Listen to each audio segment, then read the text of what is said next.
तो हेलो दोस्तों, आपका स्वागत है मेरे official channel S K learning point पर। तो दोस्तों, हम लोग कक्षा 12th केमिस्ट्री का आंसर पेपर कर रहे थे। हमने 5वें क्वेश्चन के घर तक के क्वेश्चन से कभी हमने क्वेश्चन को कर लिया था, यानी कि यहाँ तक हमने क्वेश्चन को सभी कर लिए थे। हमें 6वें क्वेश्चन से शुरू करना था। चलिए दोस्तों, शुरू करते हैं वीडियो को। देखिए, पहला क्वेश्चन कह रहा है यानी कि निम्नलिखित अपक्रियाओं के लिए रासायनिक समीकरण। यानी जो 6वां क्वेश्चन हमें दिया है, इसमें केवल हमें रासायनिक समीकरण लिखना है। तो पहला देखिए, पहला क्या कर रहा है, क्लोरोबेंजीन का सल्फोनीकरण। यानी कि जो पहला में कह रहा है क्लोरोबेंजीन का सल्फोनीकरण करना है। तो चलिए दोस्तों, पहला हम लोग लिखते हैं। यानी कि 6वें क्वेश्चन के क का पहला है, कह रहा है क्लोरोबेंजीन का सल्फोनीकरण। यानी कि क्लोरोबेंजीन का सल्फोनीकरण करना है। सल्फोनीकरण यानी कि क्लोरोबेंजीन का सल्फोनीकरण करेंगे। तो पहले क्लोरोबेंजीन को बना लेते हैं। ये हमारा क्लोरोबेंजीन होता है दोस्तों। ये हमारा क्लोरो, इस पे Cl लगा देते हैं। ये हमारा क्लोरोबेंजीन बन जाता है। इसकी अपक्रिया में कह रहा है सल्फोनीकरण के साथ कराएंगे, यानी कि सल्फोनीकरण इसका कराएंगे। तो इसकी अपक्रिया H2SO4 के साथ जब कराते हैं तो ये हमारा क्लोरोबेंजीन है। ये हमारा क्लोरोबेंजीन है। ये हमारा सल्फ्यूरिक अम्ल है। सल्फ्यूरिक अम्ल, ये हमारा सल्फ्यूरिक अम्ल है। इसे ही हम लोग तेजाब कहते हैं। यही हमारा तेजाब होता है। बैटरी में जो प्रयोग होता है यही हमारा तेजाब होता है। जब इसकी अपक्रिया यानी कि क्लोरोबेंजीन की अपक्रिया H2SO4 के साथ जब कराते हैं दोस्तों, तो ये हमारा क्लोरोबेंजीन जो होता है, ये हमारा एक बार जो ये Cl होता है, एक बार पैरा पर आ जाता है।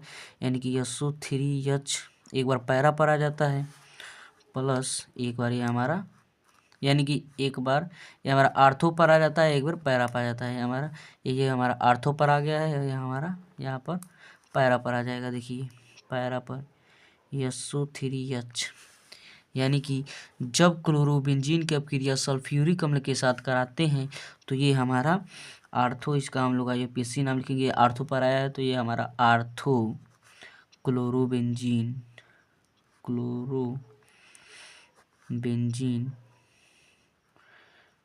सल्फोनिक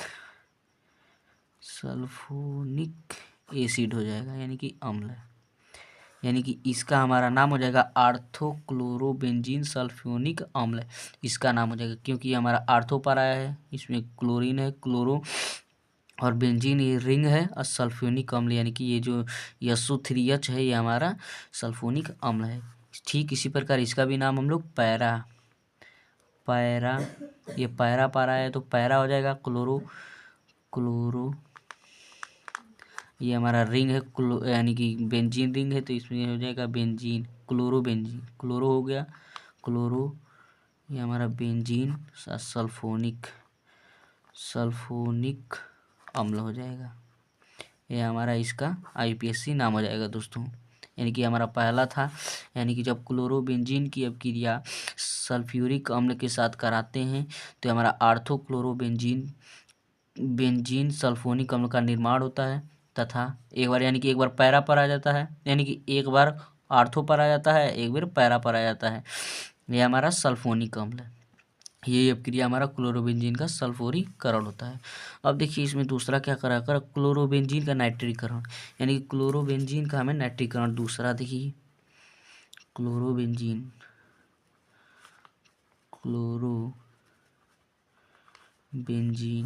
का नाइट्रीकरण कराएंगे।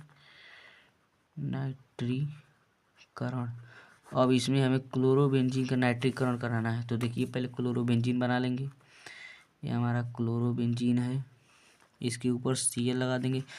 इसका हमें नाइट्रीकरण कराना है, यानी कि HNO3, यानी कि नाइट्रिक अम्ल के साथ इसका क्रिया कराएंगे। ये हमारा क्लोरोबेंजीन हो गया, ये हमारा क्लोरोबेंजीन हो जाएगा। ये हमारा नाइट्रिक अम्ल हो जाएगा, ये अम्ल हो जाएगा। ये हमारा नाइट्रिक अम्ल है। जब इसकी अपक्रिया, यानी कि जब क्लोरोबेंजीन की अपक्रिया नाइट्रिक अम्ल के साथ सल्फ्यूरिक अम्ल H2SO4 की उपस्थिति में कराते हैं तो यह हमारा देखिए क्या बनता है, यह हमारा बेंजीन यानी कि क्लोरोबेंजीन एक बार आर्थो पर आ जाता है। NO2 यानी कि हमारा नाइट्रो एक बार यानी कि आर्थो पर आ जाता है, प्लस एक बार ये हमारा पैरा पर आता है। देखिए एक बार ये हमारा Cl, ये हमारा पैरा पर एक बार NO2 आ जाएगा। देखिए NO2, देखिए इसका हमारा नाम सेम जो पहले वाला था उसी तरह इसका भी नाम हो जाएगा। तो इसका हमारा आर्थो वहाँ पर, यहाँ पर क्लोरो था तो क्लोरो ही लिखेंगे, आर्थो।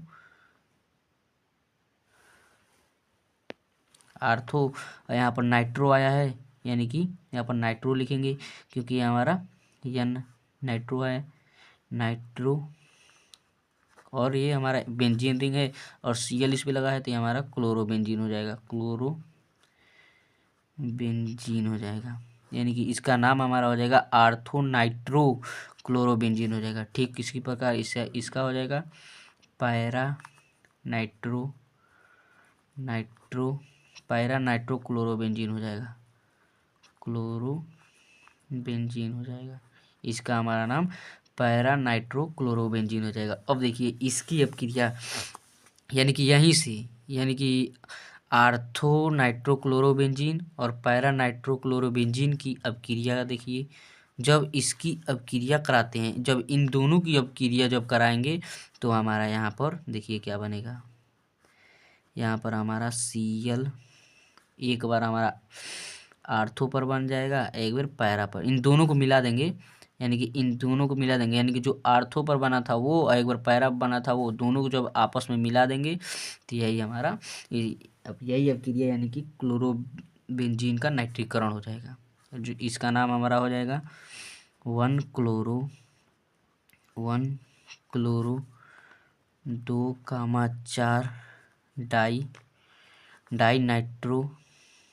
नाइट्रोबेंजीन, इसका हमारा ये IPSC नाम हो जाएगा। यही हमारा इसका क्लोरोबेंजीन का नाइट्रीकरण है। अब देखिए तीसरा क्या कर रहा है, तीसरा कर रहा है एथिल ब्रोमाइड की सोडियम एथॉक्साइड से अपक्रिया, यानी कि तीसरा में कह रहा है, तीसरा क्वेश्चन कह रहा है एथिल ब्रोमाइड की एथिल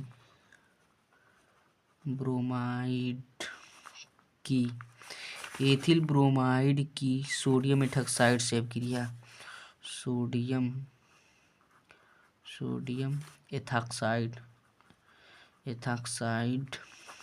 से अभिक्रिया, यानी कि इससे अपक्रिया कराना है, यानी कि सोडियम ब्रोमाइड की अपक्रिया सोडियम एथॉक्साइड के साथ, एथिल ब्रोमाइड की अपक्रिया सोडियम एथॉक्साइड के साथ कराना है। तो चलिए पहले हम लोग एथिल ब्रोमाइड का सूत्र लिखते हैं। तो हमारा C2H5Br, ये हमारा एथिल ब्रोमाइड होता है, ये हमारा एथिल ब्रोमाइड है, यानी कि ये हमारा एथिल ब्रोमाइड है, ये हमारा एथिल ब्रोमाइड होता है। इसकी अपक्रिया सोडियम एथॉक्साइड यानी कि C2H5ONa, यानी कि ये हमारा सोडियम एथॉक्साइड है, सोडियम एथॉक्साइड ये हमारा सोडियम एथॉक्साइड है, ये हमारा एथिल ब्रोमाइड है।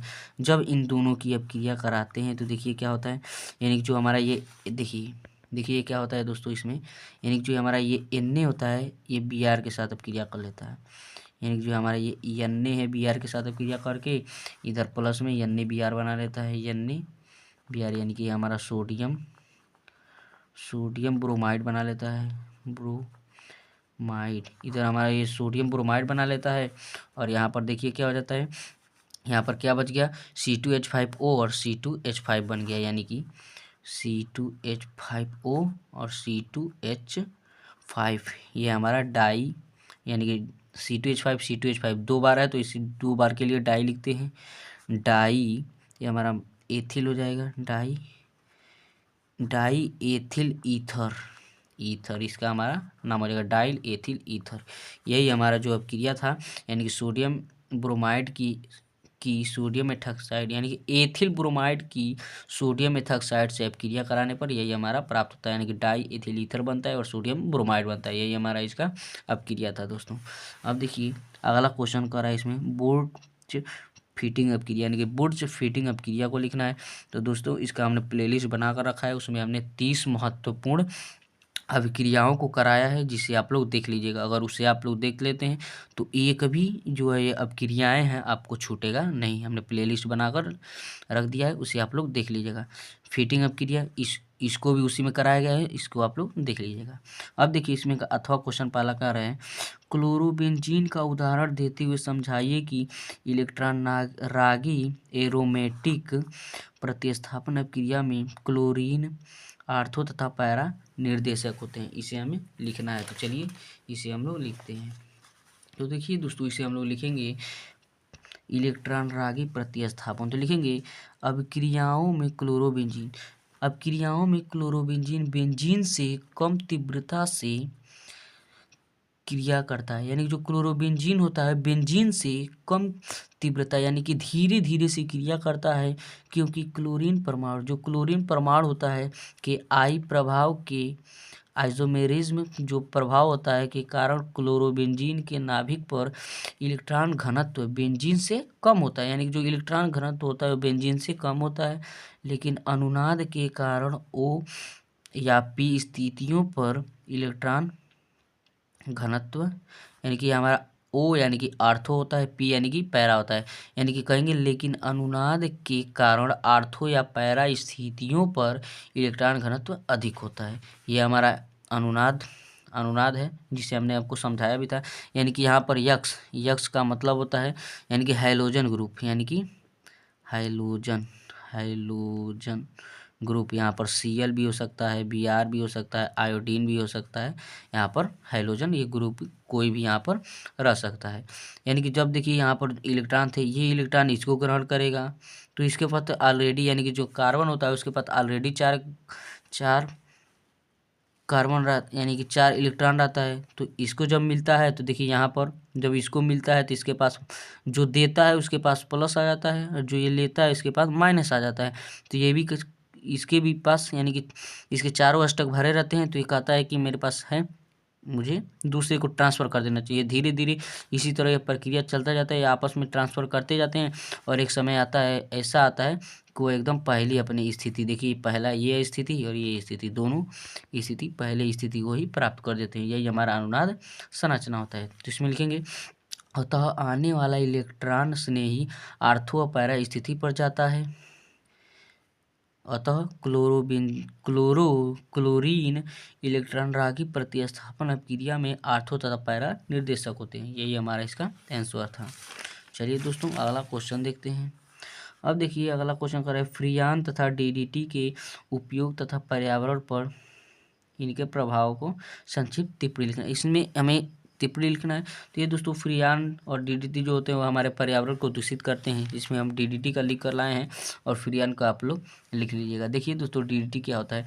डीडीटी यह पानी में ज़्यादा मात्रा में अघुलनशील होता है, यानी जो हमारा डीडीटी होता है वो पानी में घुलनशील नहीं होता है, यानी कि उसे पानी में डालने पर वो घुलनशील नहीं होता है, घुलता ही नहीं है, और पर्यावरण में बहुत स्थिर होता है, और पर्यावरण में और स्थिर होता है, जिससे यह अत्यधिक प्रदूषणकारी खतरा बन जाता है।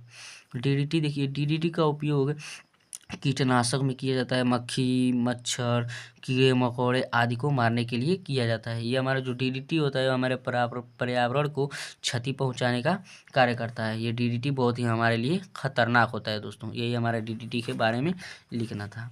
अब देखिए इसमें अगला क्वेश्चन का रखो क्वेश्चन गिरगनाट अभिकर्मक द्वारा प्राथमिक द्वितीयक तथा तृतीयक एल्कोहल बनाने। इसमें इसको हम क्वेश्चन को आगे के वीडियो में करा चुका हूँ। अब ये देखिए विलियम्सन अगला क्वेश्चन कर रहा है विलियम्सन संश्लेषण पर एक संक्षिप्त टिप्पणी। तो ये भी दोस्तों हमने प्लेलिस्ट बना कर रखा है, जो अपक्रिया मैंने आपको बताया है उस अपक्रिया में मैंने इसको करा चुका हूँ। अब देखिए इसका अथवा क्वेश्चन कर रहा है पहला क्या होता है जबकि इसका केवल रासायनिक समीकरण में लिखना है। तो देखिए पहला इसमें लिखेंगे एनिसॉल की अपक्रिया निर्जल AlCl3 की उपस्थिति में एसिटिल क्लोराइड के साथ होती है। तो चलिए दोस्तों इसकी अपक्रिया को हम लोग देखते हैं। तो देखिए दोस्तों ये देखिए ये हमारा एनिसॉल है, ये एनिसॉल है, यानी कि बेंजीन के ऊपर OCH3 जब लग जाता है तो ये हमारा एनिसॉल होता है। एनिसॉल की अपक्रिया जब एथेनोइक यानी कि एथेनाइल क्लोराइड के साथ निर्जलीय AlCl3 के साथ कराते हैं दोस्तों, तो ये हमारा 2 मेथॉक्सी एसीटोफिनान अल्प यानी कि कम मात्रा में बनता है। यानी कि बेंजीन के ऊपर COCH3 और OCH3 ये उसी प्रकार लगा रहता है, और यानी कि ये हमारा COCH3 यानी कि COCH3 यही जो है यहाँ पर आ जाता है, यहाँ पर आ जाता है। और ये तो यही इसी तरह था, यानी कि एनिसॉल ही था, बस ये यहाँ पर जुड़ जाता है। अब इसकी अब क्रिया यानी कि इसी में प्लस ये भी हमारा बनता है, यानी कि एक बार आर्थो पर बनता है। देखिए एक बार जब इसकी अपक्रिया यानी कि एनिसॉल की अपक्रिया एथेनाइल क्लोराइड के साथ निर्जलीय AlCl3 के साथ कराते हैं, तो एक बार आर्थो पर यानी कि एक बार आर्थो पर 2 मेथॉक्सी एसीटोन फिनान बनता है, एक बार आर्थो पर बनता है, ये हमारा आर्थो पर बना है, और एक बार पैरा पर बनता है। सेम यही कंडीशन है, यहाँ पर पैरा पर बना है, यानी कि OCH3 और ये हमारा बेंजीन रिंग होता है, और COCH3 ये हमारा पैरा पर बना है, पैरा पर, यह हमारा आर्थो पर बना है। ये हमारा इसका रिएक्शन तो इसका नाम हो जाएगा 4 मेथॉक्सी एसीटोफिनान मुख्य। ये हमारा इसका रिएक्शन था दोस्तों। चलिए अगला क्वेश्चन देखते हैं। अगला क्वेश्चन देखिए क्या कर रहा है, फिनाल की अपक्रिया जलीय NaOH की उपस्थिति में क्लोरोफॉर्म के साथ होता है। तो चलिए दोस्तों इसके हम लोग लिखते हैं। तो चलिए दोस्तों, यानी कि वो वाला क्वेश्चन है हमारा। सबसे पहले इसमें हम फिनाल बनाएंगे। तो ये देखिए दोस्तों, ये हमारा फिनाल होता है, ये हमारा फिनाल होता है। इसके ऊपर जब OH लग जाता है, यानी कि जब बेंजीन के ऊपर OH लग जाता है, तो ये हमारा फिनाल बन जाता है। इसकी अपक्रिया देखिए हमें क्या कर रहा था, इसकी अपक्रिया जलीय NaOH की उपस्थिति में क्लोरोफॉर्म के साथ अपक्रिया कराया जाता है। ये प्लस लिख रहे हैं, यह हमारा यानी कि इसकी अपक्रिया NaOH के जलीय विलयन, यानी कि NaOH की जलीय विलयन तथा ये हमारा क्लोरोफॉर्म की उपस्थिति में, क्लोरोफॉर्म यानी कि CHCl3 होता है, क्लोरोफॉर्म का सूत्र हमारा CHCl3 होता है। इसकी उपस्थिति में जलीय विलयन में एक्वस ले लेंगे NaOH, एक्वस यानी कि एक्वस का मतलब होता है जलीय, यानी कि जब इसकी अपक्रिया हम लोग कराते हैं तो देखिए हमारा क्या बनता है, ये हमारा यानी कि ये हमारा OH, ये हमारा फिनाल तो उसी प्रकार से रहता है, बस इसमें से CHO यहाँ पर आ जाता है, CHO, ये हमारा सैलीसिल्डिहाइड बन जाता है,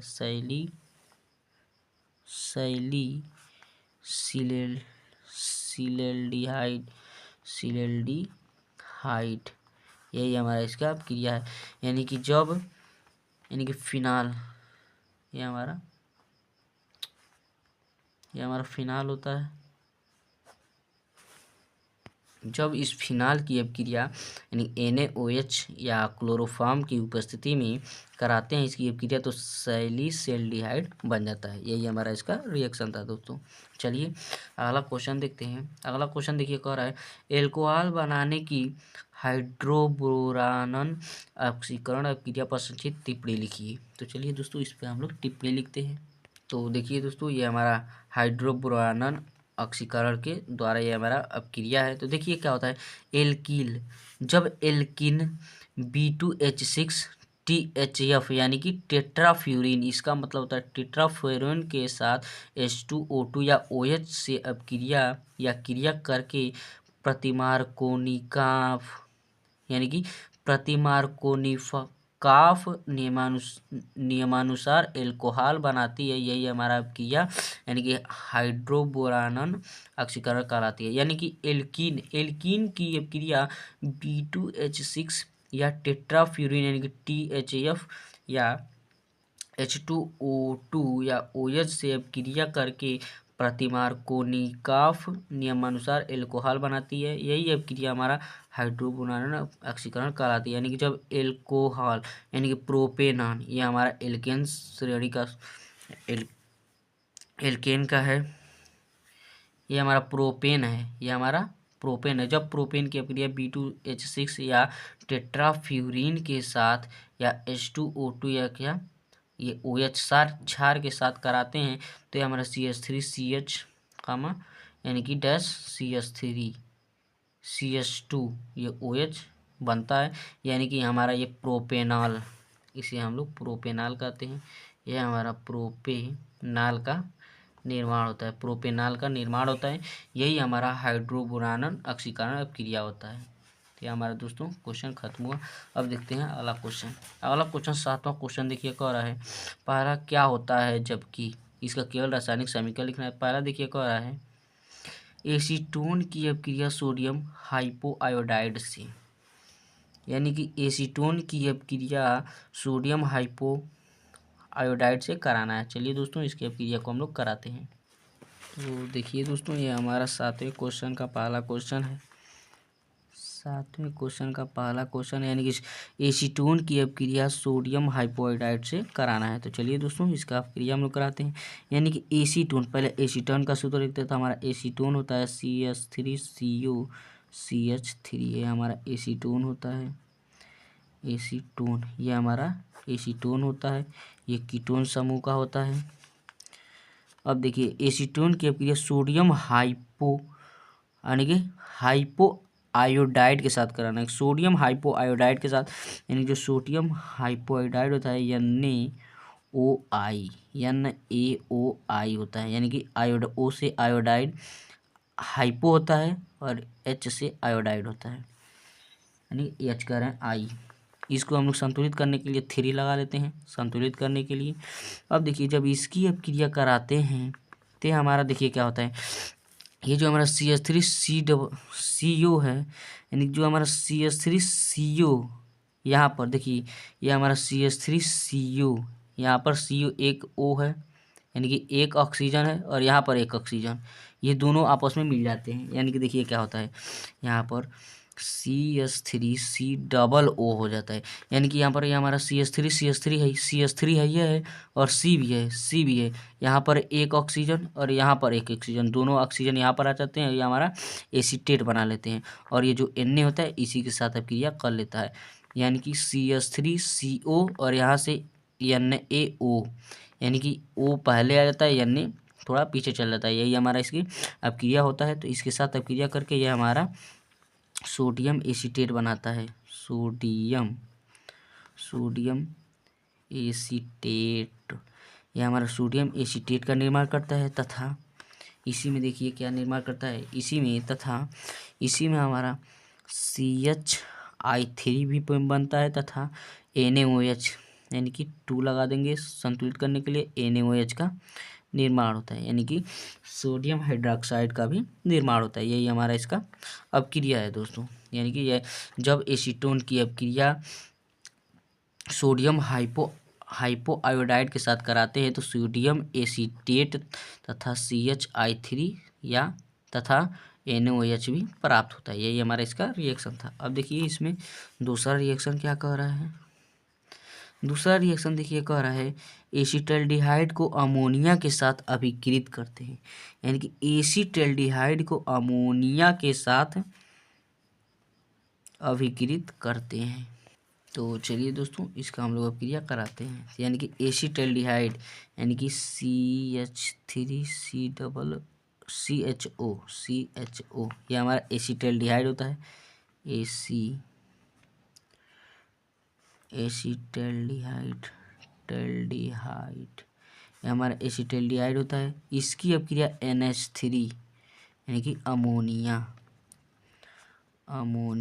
इसकी अभिक्रिया अमोनिया के साथ जब कराते हैं दोस्तों तो देखिए क्या होता है, जब इसकी अभिक्रिया अमोनिया के साथ कराते हैं तो हमारा CH3CH ये हमारा इधर OH और इधर NH2 बना लेता है। अब इसकी अभिक्रिया जब हम लोग इसे जब गर्म करते हैं तथा H2O, तो जब इसे गर्म करते हैं तो इसमें से H2O बाहर निकल जाता है, इसमें से H2O जो होता है बाहर निकल जाता है तथा हमारा CH3CH डबल बॉन्ड NH इसी का हमारा निर्माण होता है। ये हमारा इसका अभिक्रिया होता है। देखिए जब एसीटल्डिहाइड को अमोनिया के साथ अभिक्रिया कराते हैं तो CH3CH ये हमारा OH यानी कि ऑल एल्कोहल और NH3 बनता है।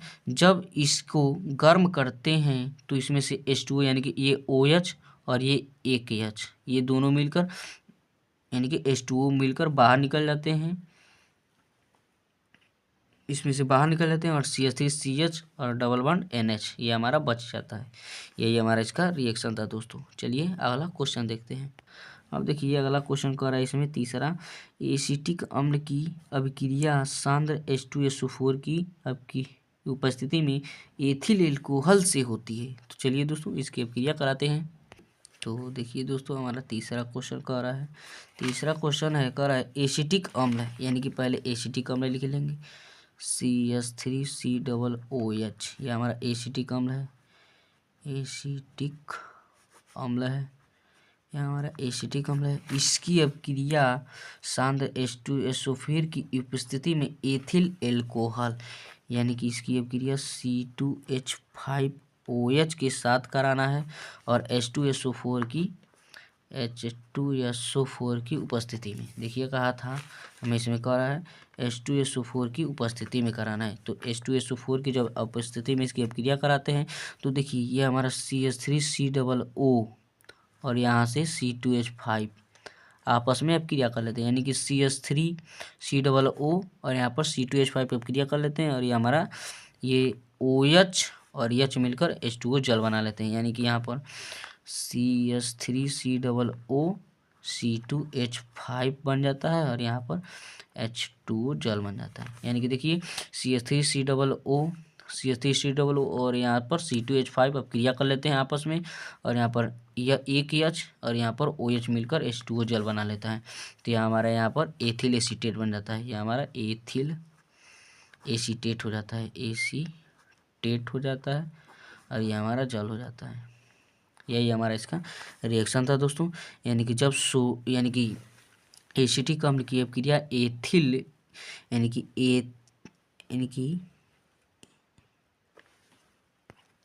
एथिल एसीटेट करें एथिल एल्कोहल, यानी कि जब एसिटिक अम्ल की अभिक्रिया एथिल एल्कोहल के साथ H2SO4 की उपस्थिति में जब अभिक्रिया कराते हैं दोस्तों तो एथिल एसीटेट तथा जल का निर्माण होता है। यही हमारा इसका रिएक्शन था। चलिए अगला क्वेश्चन देखते हैं। अगला क्वेश्चन देखिए कह रहा है फॉर्मल्डिहाइड की अभिक्रिया अमोनिया से होती है। तो चलिए दोस्तों फॉर्मल्डिहाइड की अभिक्रिया अमोनिया से कराते हैं। तो देखिए दोस्तों ये हमारा चौथा रिएक्शन है, हमें इसमें कराना है फॉर्मल्डिहाइड की अभिक्रिया अमोनिया से कराना है। तो चलिए दोस्तों फॉर्मल्डिहाइड का पहले सूत्र लिखते हैं। तो हमारा फॉर्मल्डिहाइड HCHO होता है। जब इसकी अभिक्रिया NH3 ये हमारा प्लस रहेगा, प्लस है। जब इसकी अभिक्रिया NH3 के साथ कराते हैं, ये हमारा प्लस है दोस्तों, ये हमारा प्लस है। जब इसकी अभिक्रिया NH3 के साथ कराते हैं यानी कि इसे संतुलित करने के लिए यहाँ पर 6 लगा लेंगे, यहाँ पर 3 लगा लेंगे, ये हमारा प्लस है दोस्तों, देखिएगा ये हमारा प्लस है। जब इसकी अभिक्रिया यानी कि इसे हम लोग लिख लेते हैं पहले फॉर्मल्डिहाइड होता है, ये हमारा फॉर्मल्डिहाइड है, ये हमारा अमोनिया है। जब फॉर्मल्डिहाइड की अभिक्रिया अमोनिया के साथ कराई जाती है तो यहाँ पर हमारा CH2 का होल 6N4 + 6H2O का निर्माण होता है। ये हमारा इसका नाम होता है हेक्सामेथिलीन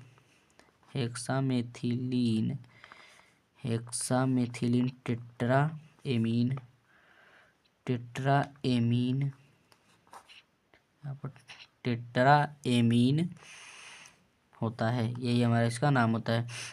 यानी कि जब देखिए फॉर्मल्डिहाइड की अभिक्रिया जब अमोनिया के साथ कराते हैं तो हमारा हेक्सामेथिलीन टेट्राएमीन का निर्माण होता है तथा ये हमारा जल का निर्माण होता है। यही हमारा इसका रिएक्शन है दोस्तों। चलिए अगला क्वेश्चन देखते हैं। अगला क्वेश्चन कर रहा है बेंजीन को निर्जल AlCl3 की उपस्थिति में कार्बन मोनोऑक्साइड तथा हाइड्रोजन क्लोराइड के साथ अभिक्रित करते हैं। चलिए दोस्तों इसका भी हम लोग रिएक्शन देखते हैं। यानी कि पहले ये हमारा बेंजीन पहले बना लेते हैं। तो हमारा बेंजीन का स्ट्रक्चर होता है, हमारा बेंजीन होता है। इसकी अभिक्रिया देखिए यानी कि बेंजीन को निर्जल AlCl3 की उपस्थिति में कार्बन मोनोऑक्साइड यानी कि CO CO की उपस्थिति में हाइड्रोजन क्लोराइड यानी कि हाइड्रोजन क्लोराइड इसे ही हाइड्रोक्लोरिक अम्ल कहते हैं, हमारा प्रबल अम्ल है।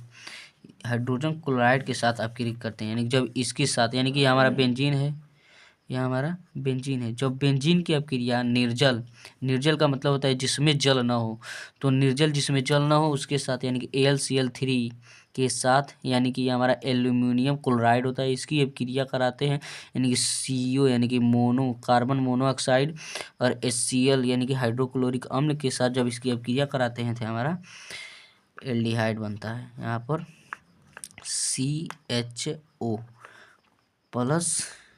प्लस नहीं, ये हमारा सीधे यही बन जाता है, यानी कि एल्डिहाइड बन जाता है, एल्डिहाइड कह सकते हैं, ये हमारा एल्डिहाइड बन जाता है। यही हमारा इसका रिएक्शन है दोस्तों, यही हमारा इसके साथ एल्डिहाइड बन जाता है, यही हमारा इसका रिएक्शन है। चलिए अगला क्वेश्चन देखते हैं। अगला क्वेश्चन अथवा देखिए कह रहा है निम्नलिखित पर संक्षिप्त टिप्पणी लिखिए, यानी कि क्रॉस एल्डोल्ड संघनन लिखना है, डॉट अपक्रिया लिखना है, केनुजार अपक्रिया, ये तीनों अपक्रिया हमने प्लेलिस्ट बना कर रखा है नाम वाली अपक्रिया के नाम से।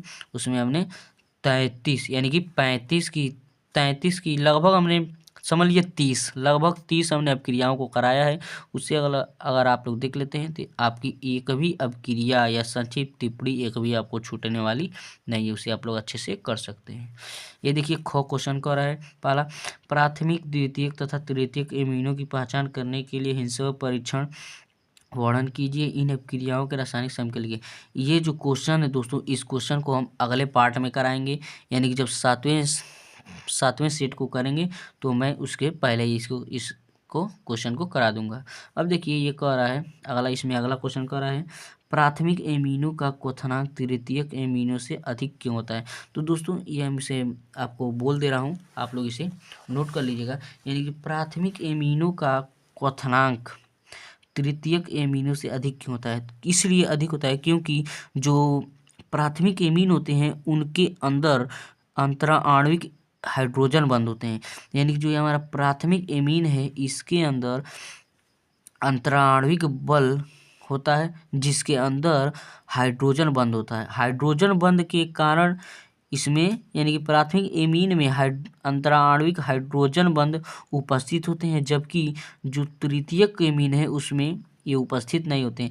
यानी कि जो प्राथमिक एमीन है दोस्तों उसमें हमारा अंतराणविक हाइड्रोजन बंध उपस्थित होते हैं, जबकि तृतीयक एमीन में अंतराणविक हाइड्रोजन बंध उपस्थित नहीं होते हैं। इसीलिए ये इसका क्वथनांक जो होता है अधिक नहीं होता है, यानी कि प्राथमिक एमीन से तृतीयक एमीन अधिक नहीं होता है। यही हमारा इसका रीजन है, इसे आप लोग लिख लीजिएगा। चलिए अगला क्वेश्चन देखते हैं। अगला क्वेश्चन देखिए क्या कह रहा है। अगला क्वेश्चन हमें इसमें कह रहा है कि अथवा में निम्नलिखित पर संक्षिप्त लिखिए। पहला कह रहा है डाईएजोकरण अपक्रिया, तो हमें चलिए डाईएजोकरण अपक्रिया लिखते हैं। देखिए दोस्तों ये हमारा एथिलीन डाईएजोटीकरण है, यही हमारा इसका रिएक्शन था। तो डाईएजोकरण का रहा था, ये सेम वही है, डाईएजोटीकरण का ये है, डाईएजोटीकरण का ये। चलिए लिखेंगे जब बेंजीन डाईएजो यानी कि जब बेंजीन डाईएजो नियम क्लोराइड प्राप्त करने के लिए, यानी कि जब बेंजीन डाईएजो नियम क्लोराइड प्राप्त करने के लिए एनिलीन पर 0 से 5 डिग्री सेल्सियस पर ठंडे सोडियम नाइट्रेट विलयन और हाइड्रोक्लोरिक अम्ल की प्रक्रिया द्वारा बनाया जाता है, यही हमारा डाईएजोटीकरण होता है। यानी कि देखिए ये हमारा एनिलीन है, यानी कि बेंजीन के ऊपर NH2 लग जाता है तो ये हमारा एनिलीन हो जाता है। इसकी अपक्रिया नाइट्रस अम्ल तथा HCl के साथ कराते हैं और NaNO2 प्लस HCl ये हमारा उत्प्रेरक का काम करते हैं। जब इसकी अपक्रिया कराते हैं तो C6H5N2Cl प्लस H2O का निर्माण होता है, यही हमारा इसका रिएक्शन होता है।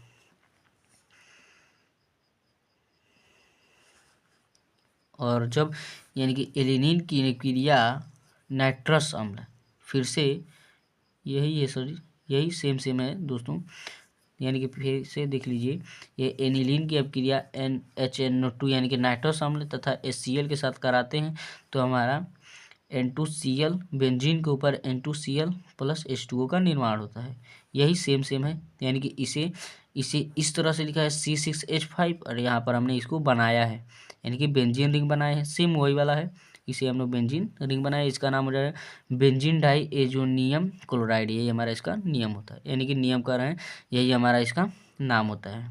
यही हमारा दोस्तों ये हमारा क्वेश्चन था। अब देखिए अगला क्वेश्चन में कर गैब्रिएल थैलेमाइड संश्लेषण तथा कार्बिल एमीन अपक्रिया, ये दोस्तों ये नाम वाली अपक्रिया, नाम वाली अभिक्रिया अभिक्रिया के नाम से हमने प्लेलिस्ट बनाया है। प्लेलिस्ट, उसमें जाकर आप लोग वीडियो देख लीजिएगा, उसमें लगभग हमने 30 अपक्रियाओं को, मोस्ट आईएमपी को 30 संक्षिप्त टिप्पणी यानी कि अभिक्रियाओं को मैंने कराया है, जिसे आप लोग देख लीजिएगा। लगभग 30 अभिक्रिया हैं जो सबसे इम्पोर्टेंट है, जो आपकी परीक्षा में आती हैं। अगर आप उस 30 में से आप छाँट कर भी अगर उसे छाँट कर एकदम अच्छे से तैयार कर लेते हैं तो आपका एक भी जो संक्षिप्त टिप्पणी में आता है अपक्रिया, उसे आप लोग छोड़ नहीं सकते हैं, क्योंकि उसमें एक नंबर अच्छे से बताया गया है। तो ये हमारा क्वेश्चन खत्म हुआ दोस्तों। अब हम लोग 7वें सेट के साथ अगले पार्ट में मिलेंगे। तो जय हिंद दोस्तों, मिलते हैं अगले वीडियो में। यदि आपको वीडियो अच्छा लगे तो चैनल को सब्सक्राइब करें तथा वीडियो को लाइक करें।